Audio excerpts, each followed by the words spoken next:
আপনার সঙ্গে আমি একটা তথ্য দেই, আজকে যাত্রাবাড়ির কাজলায় পুলিশ গুলি করে 3 জন বিক্ষোভকারীকে হত্যা করেছে আজকে সকালে। এখন ঠিক আছে, সাইদ ভাই, আপনি সেনাবাহিনীর যে ভূমিকাটা বলছেন, সেনাবাহিনীর এই ভূমিকা আমরা জানি।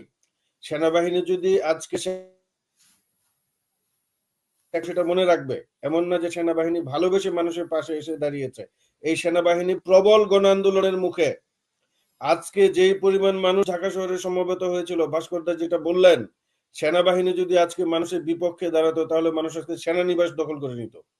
সেই না, জায়গায় আমি আমি আই এগ্রি। আমি এখানে সেনাবাহিনীর বিপক্ষে আপনার সামনে আমি এই 3 সপ্তাহ যাবতীয় আমি কথা বলে যাচ্ছি। আমি সেনাবাহিনীর সদস্য, বাট আমি 3 সপ্তাহ থাকবে।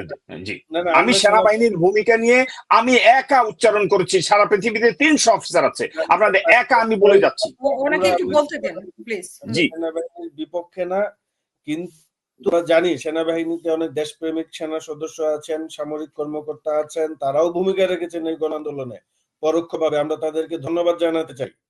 কিন্তু পাশাপাশি এটাও আমাদের মনে রাখতে হবে যে সেনাবাহিনীর কিছু কিছু অফিসার কিন্তু জনগণের বিপক্ষে ভূমিকা রেখেছিল। যাই হোক, আমরা সেই বিষয়ে পরে বিতর্ক। তো আমি বলবো যে আমার তো শেষ কথা হচ্ছে যে আমরা বিজয় অর্জন করেছি। বিজয় অর্জনের চাইতে বিজয় ধরে রাখা আরো কষ্টকর।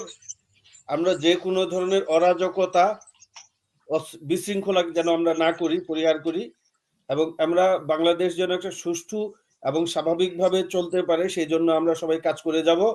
এবং ভাস্করদার যেটা বললেন, এই যে গণহত্যার সঙ্গে যারা দায়ী তাদেরকে বিচারের মুখোমুখি করাবে ইনশাআল্লাহ। এবং তাদেরকে যেই রাষ্ট্রই আশ্রয় দেখ না কেন পৃথিবীর বিশ্বের যেখানেই তারা যাক, সেখান থেকে ধরে এনে আমরা আন্তর্জাতিক আদালতে তাদেরকে বিচারের মুখোমুখি করব। এবং দল হিসাবে বাংলাদেশ আওয়ামী লীগ যে নৃশংসতা এবং গণহত্যা চালিয়েছে বাংলাদেশে, এই দলের নেতাকর্মীরা যেভাবে প্রকাশ্যে ঘোষণা দিয়ে মানুষ হত্যা করেছে, তারও বিচার একদিন এই বাংলাদেশে হবে ইনশাআল্লাহ। এবং আমরা, আপনারা যারা আমাদের কথা শুনছেন, সবাইকে আমাদের বিপ্লবী সালাম, আমাদের সংগ্রামী শুভেচ্ছা। আমরা দেশে, দেশের বাইরে থেকে আমরা সবাই লড়াই সংগ্রাম করেছি। এই সংগ্রামে আমাদের সবার অংশগ্রহণ আছে, সবার অবদান আছে। আমরা ইনশাআল্লাহ সবাই মিলে নতুন ভাবে বাংলাদেশকে গড়ে তুলব।